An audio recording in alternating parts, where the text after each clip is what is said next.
Before the president holds his national dialogue, we're holding this one with you. The People's Dialogue with Clement Manyathela on 702.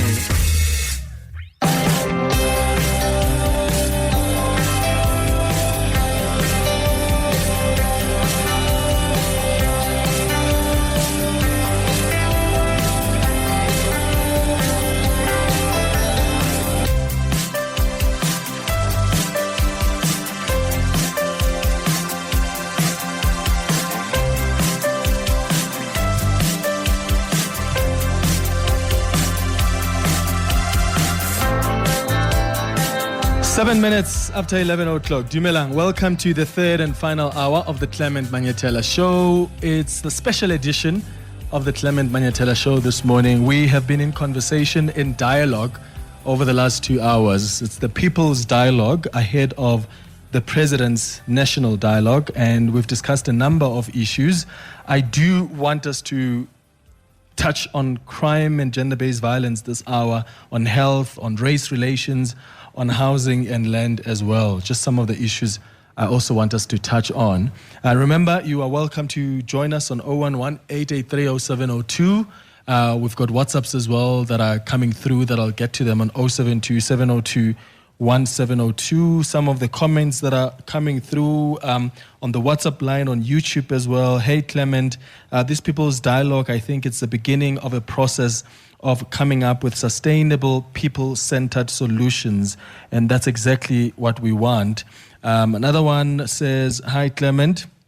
That great contribution by the people there at the People's Dialogue. I like what the lady farmer said about getting rid of middlemen or rent seekers who inflate prices and get government departments to purchase stuff from the competitive free market. That's a message there from Basil. Another one says the time for talking is over. We should have government officials and the leadership at some point listen to the concerns that are being raised by these patriotic citizens. All right, so we are back here at Prime Media House, and I'm going to start with you, Dr. de Kock.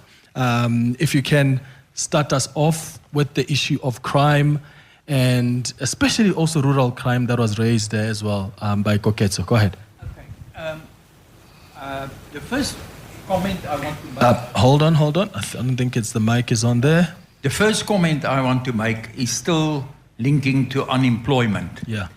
How can we expect that crime, organized crime, and corruption also have a massive impact on the unemployment situation? There's not a sector in South African economy. We can take it from mining right down to farming, where organized crime is not involved. I mean, we have the Zamazamas, but you must remember the Zamazamas are just the people who are doing the dirty work down in the mines and die there. There's people up there which receive this gold and the money that's made by exporting this illegal gold overseas. So again, corruption and crime. We can take any other, the building industry. I mean, the building industry is suffering under and can't create jobs because we have this building mafia. So we can continue with every sector and we'll find some or other mafia there.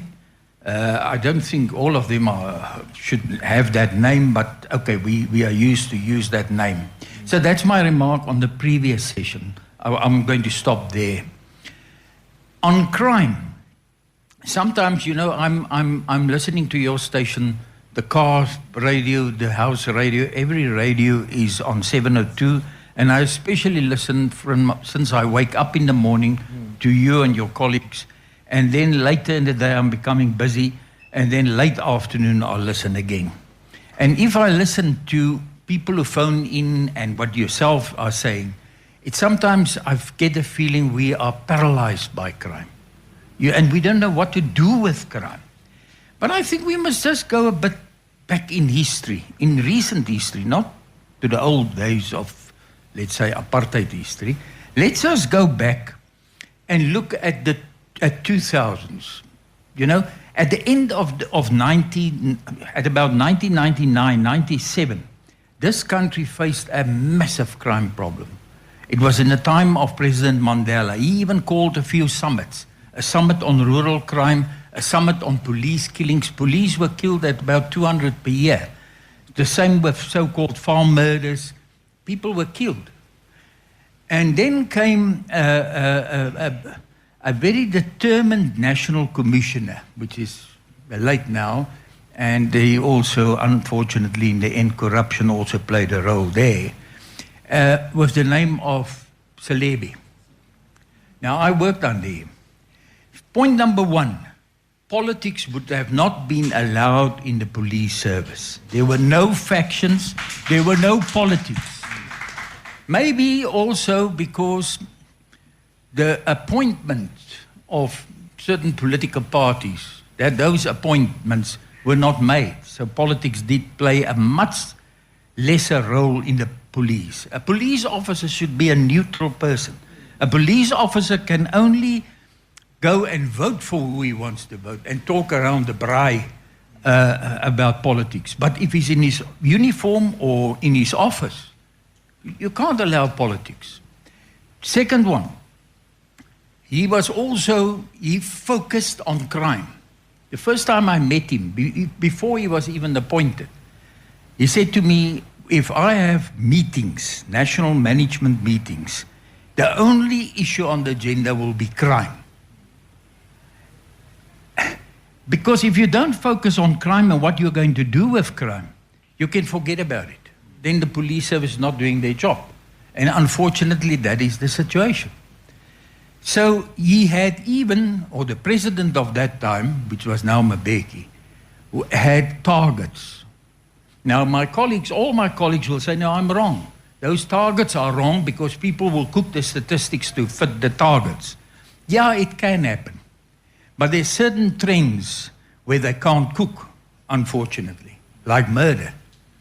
Now, because there was a target of between 7 and 10% reduction in murder, because we were the top country of murder at the end of the 90s.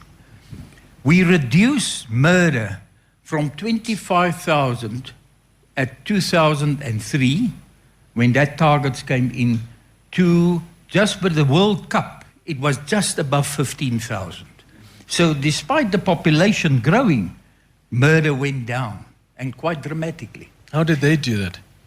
Well, with targets, with also a approach where there was very much a focus on local policing of the station. The station must understand its crime. It must know where the murders happen. What kind of murders? Is it social murders? Is it vigilante murders? You must understand that in a place like Kailicha, when I did a study there many years ago, and I then was a witness at the Kailicha Commission, which also nothing happened with the Kailicha Commission. It was clear in Kailicha, the bigger Kailicha that time, that a third of your murders is during robberies. When people get robbed in the street, poor people who come from the restaurants tonight because they work there and they are robbed on the bus, they are robbed on the taxi, or when they get off and they walk to their informal little hut there, then they get robbed. And they get killed because the people who robbed them are worried that they may be known. So, a third of your murders was robbery murders. A third of your murders was vigilante murders, because now the community say, no, we know who's done this. And we told the police, and the police arrest this person, but then the next day we see the person still walking on the streets. And then only a third of your murders in Kailicha. And I believe that will be the same if we repeat it today in Tembisa, in Katlehong, in wherever, KwaMashu. We'll find the same pattern. A third of your murders was other murders, social murders, domestic murders, and so on. Maybe the picture have changed in the meantime, because organized crime now play a bigger role.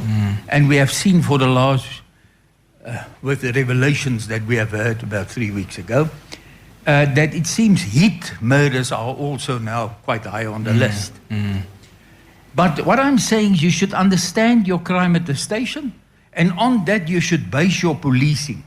And your policing in that days was very much a partnership between the police, the CPF structures or your community structures, and your security companies in the suburbs like the one that we are in now. In the poorer suburbs, you don't have security companies, but at least you can have more police visibility, and working together with your community structures. So a lot of... And that is how they brought it. And then the other thing, and unfortunately I take a little bit, but there's two other aspects. Crime intelligence.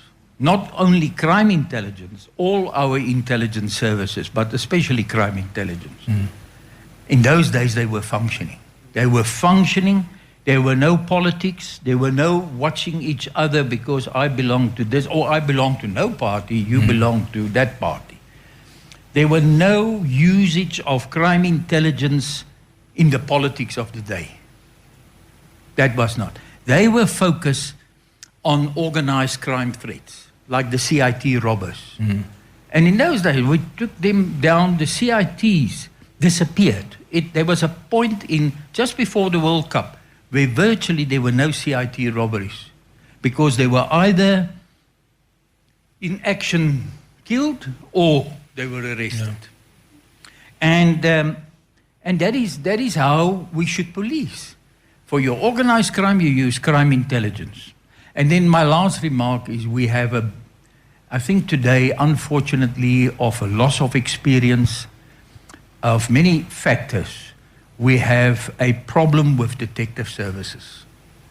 You see, if a murder is committed, if it happens, if we can't prevent it, then at least we must investigate, get the culprit, the person who have done it, or persons, and show to the community, you can't get away with murder. There's no way. But if we look at court cases, well-known court cases in the court now, of the soccer hero, there's no justice. There is literally no justice. And the question can be asked, even there, didn't corruption play a role? Now, at station level, I'm aware of many murders, which happen. People say, oh, this is house robbery. No, it's not house robbery. It was maybe the partner killing the partner. And it's so obvious. When you read it in the newspaper, when you hear it on Radio 702, it's obvious what happened. But there's some lack. The detectives, for them, it seems it's not so obvious. And either it's corruption or a lack of experience, a lack of drive, or a combination of those. And speaking of a partner killing another partner, Javu Baloyi is from the Commission for Gender Equality. How do that's still a big crisis we have, gender-based violence. Yes, it is, Clement. Thank you, and greetings to viewers and you colleagues in here. It is, Clement, because one of the saddest part that the Commission will be doing assessment, will be doing research on gendered issues and will present them before the Portfolio Committee in Parliament, yet nothing is taken. I'll give you an example on a study called Emergency Response Action Plan on government departments. They only managed to fulfill only 21% of the targets. And that goes to show that, things are not the way they're supposed to be. Another aspect, Clement, it's when the police give the statistics and they say that, we have gone down on sexual harassment atrocities by 1%, and there's excitement. That shouldn't be an excitement to all of us in the country, because we were supposed to be having a National Council on Gender-Based Violence and Femicide, which was clearly promulgated by during the second presidential summit. Yet nothing has happened this far, Clement. And when you see Statistics South Africa said, women in majority bear the brand of abuse, harassment, and killing. Every day in South Africa, a soul is being lost, a girl child is being raped, churches are mushrooming, which are also perpetuating the stereotypes that, maybe churches are seen to be this safe haven for women to be raped and killed. So it's saddening, Clement, that, as a country, we need to frown at this and also hold people accountable, like Doug have said and others, that we're not holding people accountable enough. The citizenry and the civil society that was so vibrant, even leading to this presidential summit, it's nowhere to be found. We do not know what happened. The Commission has written to Parliament severally. We are working with Department of Higher Education, Dr. Mimi Gondo now, Clement. because there's a lot of rape, harassment at institutional learning. That's something that, when you sleep as a parent, your child might come back in a body bag, landlords are taking advantage, NEFSAS is not releasing money, and all these things constitute to gender-based violence, trauma, depression, suicide rate to some people, and also men are in majority. There's a statistics that says from Human Rights Research Council, 7.8% of men in South Africa are also affected by abuse. 5 million women do not report gender-based violence because nobody cares anymore. The police, they don't get to them. Withdrawal of cases is very high. So it's a lot, Clement, in the fraternity of gender-based violence. Every day we do not sleep because of gender-based violence. Have we become so accustomed to it? And I think that's a problem we have sometimes in this country, is we get so desensitized. So when something happens several times, we end up getting used to it. We have normalized it, and we have outsourced the responsibilities. The principle of Ubuntu, what someone said here, the moral decay that is there, there's no longer empathy, even from the police and the compassion. So even when it's being reported by Clement, it's reported by Bongan on 702, society says, no, it's not happening to me. As long as it's not happening to me, it's happening somewhere else. We do not care. The gentleman sitting next to me here, I can relate with Tembisa's stories. The gentleman behind me, they even wanted us as a commission an award for being there in the public space. But who gives us assistance there? Because we're not implementers. We just play an oversight role. Absolutely. All right. Anybody else who wants to comment on gender-based violence, you can raise your hand. I want to go to Terry Oakley-Smith, who is from Diversity. He's a founder and CEO. Terry, we've spoken many times about the issue of race relations. Where are we sitting right now, if we're being honest? If we're being honest, I've been doing this work for 30 years, since 1993, and we really made lamentably little progress. I think it's for a variety of reasons. But one of the main ones, and can I just say how much I've enjoyed this morning? I've learned so much from people that I would never normally have had the opportunity to talk to. I mean, Oscar and I do very similar work, but in very different neighborhoods. And I learned from the gentleman from Tembisa, the reporter, and was kind of horrified. And it just strikes me that as South Africans of different races, we do not get together. We do not socialize. And in fact, there was some research done recently, I think 2 years ago, which shows that only something like 3% of South Africans ever have somebody of a different race in their home for dinner. And I wonder, if I look around this room, how many of you have had someone like me for dinner? Or how many times? I'm very fortunate. I have a diverse family. I have black people in my family, white people, colored people, different religions. I have Islamic people, Christian people. And yes, it's tough, but it's such a blessing. And can I just say that as far as racism goes, South Africa's not really interested in dealing with racism, Clement. It really isn't. It took years to get the hate speech bill passed, and people are very, very rarely charged with hate speech. I don't know if many of you remember, I think it was last weekend or the one before, a white woman drove into a group of black Zulu women celebrating the maidenhood of one of them who'd just begun menstruating, and it was a celebration, a Zulu celebration. She asked them why they were bare-breasted. She didn't like their answer. She drove back into that group and killed one of the women and injured others. So we don't have a lot to say about race relations. We need to do a lot more work. We need to get to know each other. It needs to start in schools. It needs to happen in universities, churches, temples, mosques, businesses. Businesses take a one-night stand approach. Come in and do a workshop. Diversity and workshop. We've done it. We've done diversity here. So it's all performative. It's not going deep and really understanding each other. But Terry, what about, again, self-accountability? I find that even on my show, the minute I raise that topic, oh my God, it's like I've just killed someone. The R People are word. so uncomfortable about it. Totally uncomfortable. So it's almost like when you raise it, then you come across as, why are you doing that? Like, it's like we shouldn't even go there. You're something different. I remember years ago being interviewed by John Robbie on this station, and he said, there's something wrong with you, because I was a person that had friends of different races.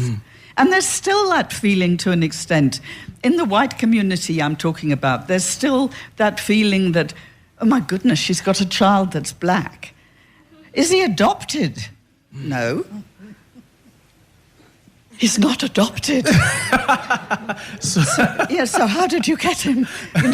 So there is just, no, I promise you. And can I also say, and this is painful, and I'm sure you'll be surprised, I'm also a rape survivor in South Africa.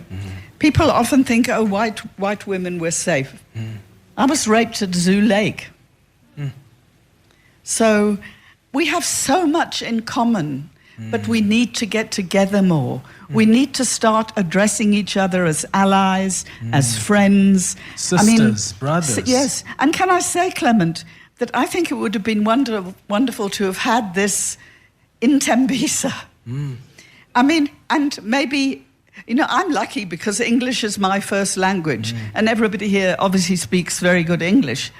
But maybe it would be good to have it in other places, not in English, where we can really hear the people, because I only represent 8% of the people as a white person. So if we really want to hear the people, let's go to the people. And let's talk to them in their language. Absolutely. And then we'll hear Come on. Preach, Terry. We've been to Tembisa, we've been to Sosha, I agree with you, and our plan is to do these people's dialogues actually, and not just have this one. I see there's some hands want to respond to what Terry has also said and what Javubalo has also said. Before that though, I just want to touch on the issue of health, because that's another one. Monwabi Sambasa is with the Truth and Action campaign in Gauteng. The issue of health is also a big crisis that we're facing. Now you've got Operation Dudula, for instance, that's now even trying to block immigrants from coming in because they're saying you are burdening our healthcare system.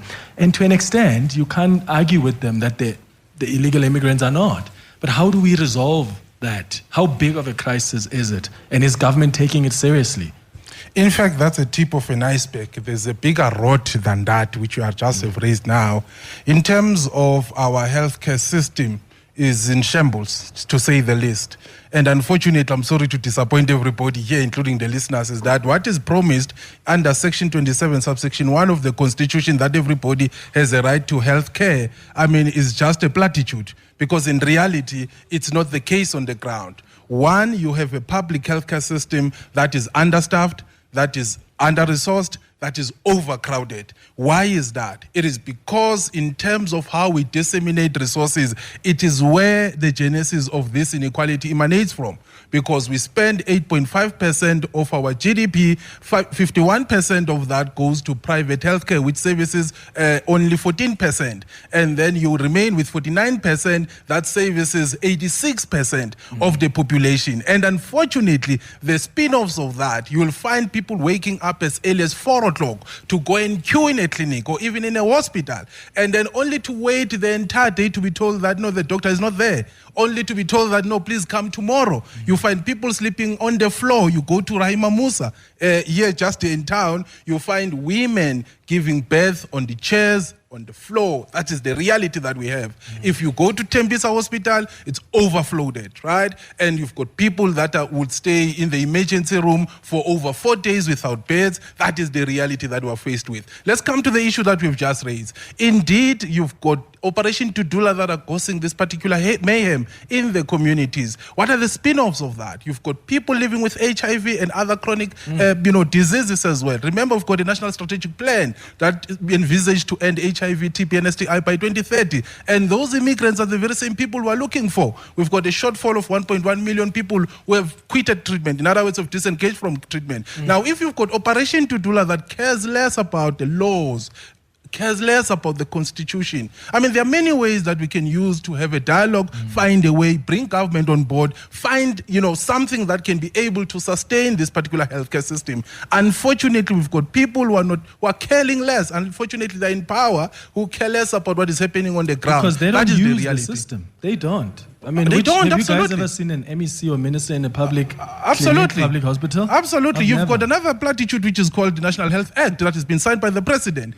How many of government officials, ministers, including the president himself, who's willing to quit GEMS and go to the private public health care? No one. So the reality is that we're dealing with people who are just a bunch of scammers, if you like. So unfortunately, these tensions are going to compound in the communities, and unfortunately, they're not going to be the ones who are caught in the fire again. So that is the reality that we have. So the EMS issue is just a long story, but we know the story.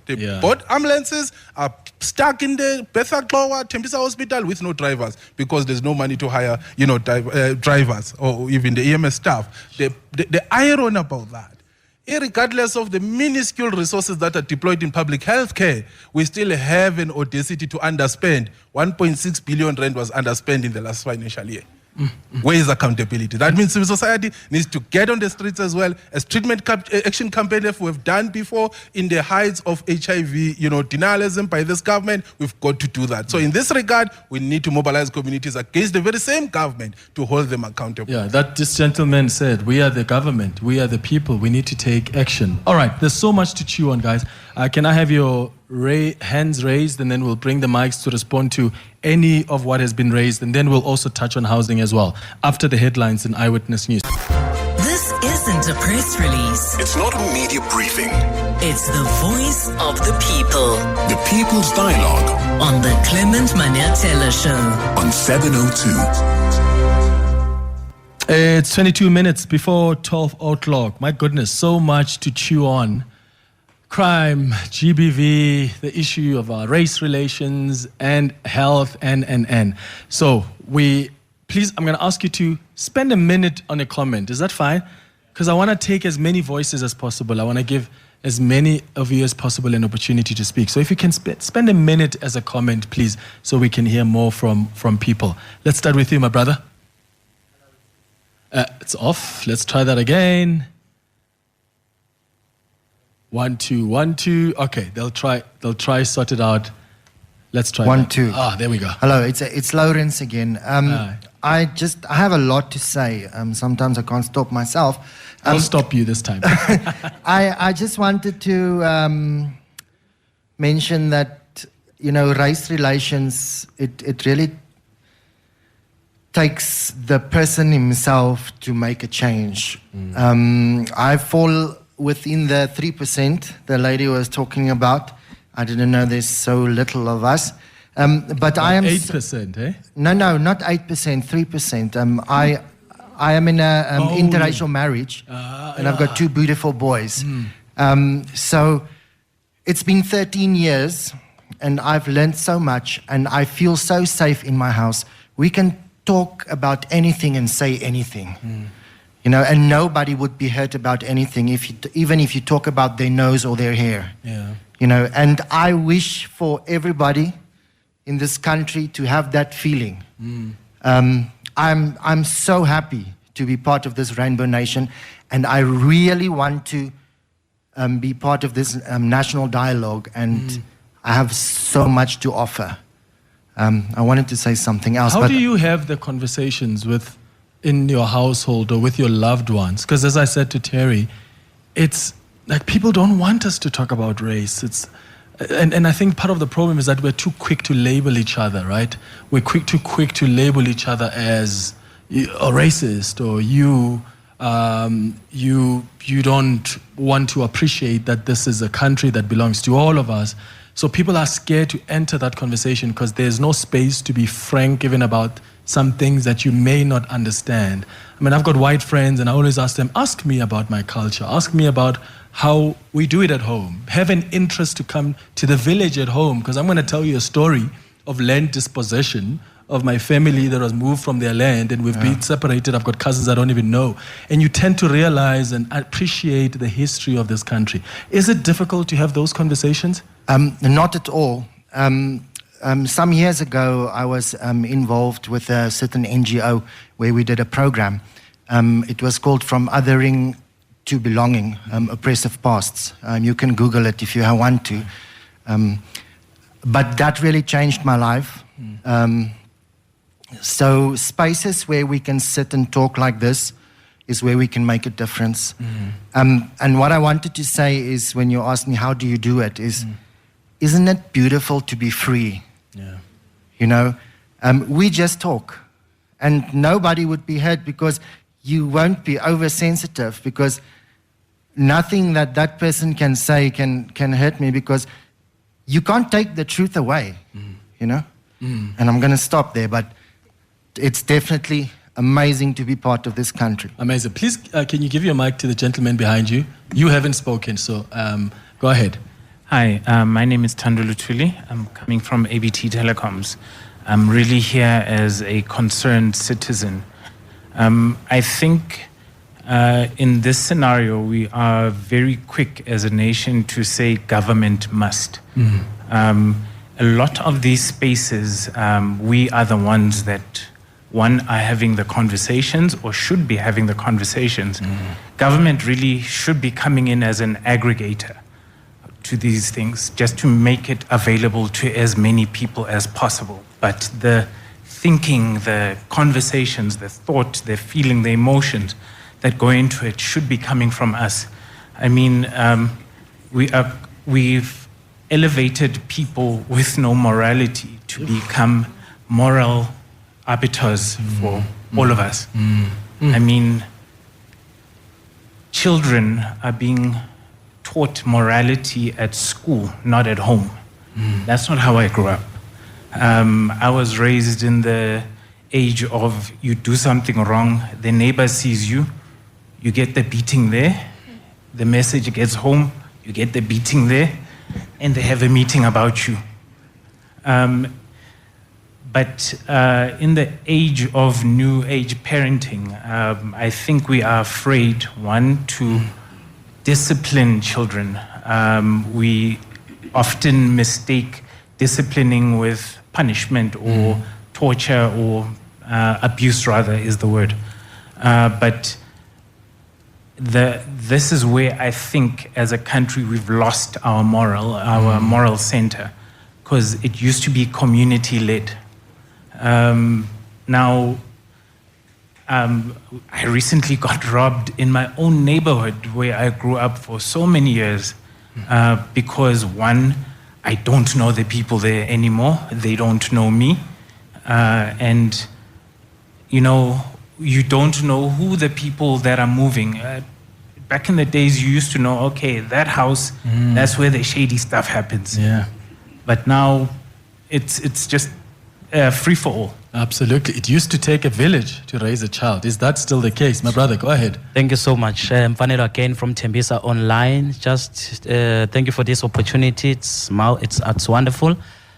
More than responding to crimes and also stories, I've learned a lot just for listening today. So thank you so much for everybody's input. But just to highlight, the doctor there spoke about the crime patterns. I think I will then need to pledge from the subs, especially with the crime patterns. Nobody's there is willing to listen. You know, if I am a journalist, I'm taken as this person who's at the forefront. So if SEPs are not ready to listen to me as a journalist, then how are you going to solve crime? I am not listened. Then what about just the normal community well-being? So if SEPs can bring back at a station level, as the doctor has said, at a station level, there are no longer communication officers. But you say you work with intelligence. Who is going to communicate what? Because as we have vigilantism, do you know, if I post a story about a criminal being killed, 100% of people, they are happy about that. No communication, no awareness as to what you did. It's also crime, because you have murdered somebody. So there's literally nobody willing to listen. So if they are taking things to a national dialogue and everything, they're at SEPs, they should revisit the structure to say, who is communicating with the community? Because they have centralized communication. there's just a story there at Winnie Mandela, then who is going to be available for that? I'll make an example on health. On the 29th of July, I responded to a scene where I was a first responder. A lady there who is a Malawian gave birth to a very beautiful and healthy a child, a boy. So when I reached there, the clinic was closed due to electricity and everything. I spoke to the lady and said, where do you come from? She said, I'm coming from Cosmos City. I was coming to Tembisa to think, because there at Cosmos City, there's this problem of barricading and closing outside because they are foreign nationals and everything. She thought there by Rubberidge Clinic she will get help, but unfortunately there's no maternity arrangement. So she gave birth just by the gate. But when I reported on that story, everybody was just like, no, she must just go home. So nobody is really interested, as you were speaking about race relations and everything. So I think dialogues like this, I've learned a lot today. They need to be more of them. Absolutely. Jerry there spoke. Terry. Terry spoke about more of the dialogues going to the communities. There's a problem at the level of a community. Nobody understands anything. So more dialogues like what you have done in 702, I think there should be then of them. Thank you. Absolutely. Let's go to Edward Molopo. You're from Seri. I want you to touch on the issue of housing quickly, and then I'll come back to some of the hands that I see. We'll give you guys a chance to speak. Go ahead, brother. Good morning. Good morning, Clement. Good morning to the 702 listeners and everybody in the room. I think all the issues that we've touched on intersect at one point or the other. Same with housing. If you look at informal settlements, if you look at, the occupied buildings in the inner city of Johannesburg, that's a physical manifestation of the failure to provide affordable housing. And that comes from the issues of inequality. It's a physical manifestation of inequality in South Africa, and the issue of people not being able to have gainful employment. I think the issue, particularly in the housing landscape, if you look at it, it's really an issue of lack of implementation of the policies and laws that we have. If you look at informal settlements, there are programs that speak to upgrading of informal settlements. If you're looking at we have the RDP housing program now called BNG, and you can see that the amount of houses that we were offering or giving in the, let's say, late 90s, early 2000s, that has significantly decreased now to what we were giving there. But the need has already, it's still rising. So the lack, so the need for housing is increasing, but the supply is decreasing. And so we see people then going into self-provision, which is what informal settlements are. I just want to give two examples briefly of, just where we are seeing this issue of non-compliance and the issue of political will not being there to implement, where we could be elevating some of these issues. There's a community maybe in Tembisa, Winnie Mandela Informal Settlement. We represent there about 133 households that applied for RDP housing, were allocated the RDP housing, and when they went there to take occupation, they found other people living in those houses, who themselves were allocated by someone else within the municipality. Now, we know it's a matter of corruption because the municipality did themselves confirm in the court that that allocation was due to corruption that happened. You know, without even asking me, that no one was prosecuted, no one was arrested, no one was incarcerated for that corruption. And to this day, the municipality was ordered to provide housing for these ones that we represent. And to this day, they have not been given that housing. These are rightful people who have been supposed to have been given the housing, they have not. Second example, in informal settlement, Slovo Park in the south of Johannesburg. 10 years, almost 10 years ago, it's 2016, the court in Johannesburg ruled that the city of Johannesburg needs to upgrade that informal settlement in terms of the upgrading of informal settlements program. We are going to 10 years next year, and to this day, that process is still a long way from being, we can only speak about electrification at this stage. Nothing related to, water and sanitation still outstanding, roads, infrastructure still outstanding, and everything else. And these are I'm just giving two examples where there's a clear way forward to say this is how you solve the housing issue in this particular communities. And in both settlements, we are speaking several years. That has not happened. Yeah. What more about the ones that do not have legal representations like these other two, and where people are basically having to fend for themselves? And some don't even have access to radio stations like ours where they can raise those issues. All right, please let's take the mics at the back over here as well. I'm going to I'll start with you and then we'll go at the back. It's 8 minutes now before 12 o'clock. Let's do that after the break. Dear Mr. President, lend us your ears. The people have something to say. The People's Dialogue on the Clement Manyathela Show. All right, 5 minutes before 12 o'clock. We're just about to wrap up the People's Dialogue. I'm going to give you guys 30 seconds to speak, no longer 1 minute. Is that fine? And I've got the timer here, so when I start doing this, you must know your time is up. Go ahead, brother.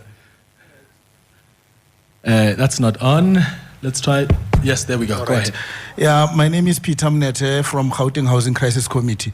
So, because of time, I think, I will just add on my brother from Seri about the situation that we are facing from the Gauteng South. I think I can relate to the situation of Slovo Park because I'm just from Freedom Park. So, we had marches and we fought for houses, RDP houses, in 2015. And we were given in 2016 by then the Minister of Human Settlement, Lindiwe Sisulu, and I think Paul Mashatile was something in the housing also, human settlement.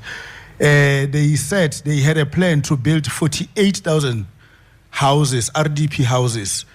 But till now, it's only 3 months, they just started now to build those 48,000 RDP houses. However, there is a lack of consultation with the community. Community is online, doesn't know anything. And as much as they started now, apparently we just heard that they are starting with the bond houses. So which means it's going to be mixed houses. It's no longer RDP houses. And mind you, the community is not even consulted. So the brother from Kagiso also spoke about the developers having the upper hand, the investors. This issue of building the investor confidence. Now they are prioritizing building the bond houses other than the RDP. And mind you, it's been long. I mean, since 2015 until today, we are still waiting. However, when they start the project, they start with the bond houses. Forget about people who have been on the list on that RDP houses. Exactly. All right, got you. Over there. Okay, thanks, Clement. Good morning, everyone. My name is Simeon Mashego. I do research on land and youth.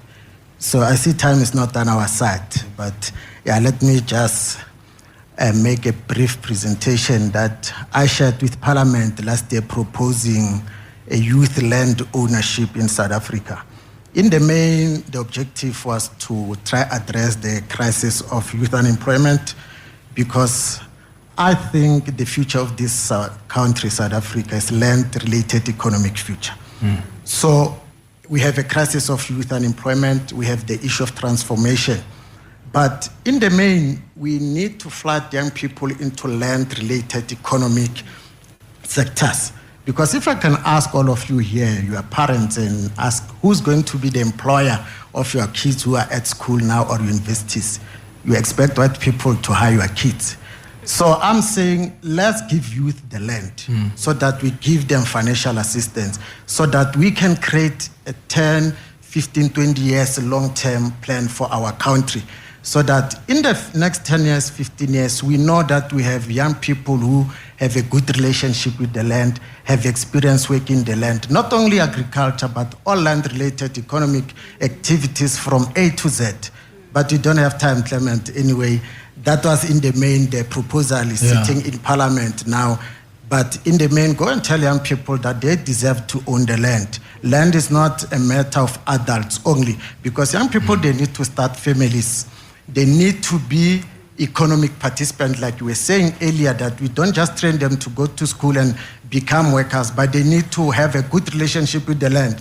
So we need a starting point to achieve the promises of 1994. So in the main, I'm saying the baseline for that objective is if we promulgate a youth land ownership policy. Got it. Thank you so much, brother. Hi, Clement. I just wanted to really appreciate, on behalf of the NPC, to say that these are all issues that literally are reflected in every chapter of the NDP. And so we're looking forward to being a part of more of these discussions where we can also hear emerging issues and how we need to change our mindsets from only, if we go back to the point on the economy, only looking to jobs as a way in which people can integrate into the economy, but looking at other ways in which we can integrate new ways of integrating into the labor market. So entrepreneurship, we spoke about, the NDP has got a target of 90% of the jobs in the country coming from SMMEs. So how do we remove red tape to make growing businesses a feasible target? We spoke about targets as well. The NDP really said that we are really not doing well in terms of our socioeconomic targets, but also how do we transition young people into labor markets? How do we look at the skills that they are applying in the digital economy as experience to go into the formal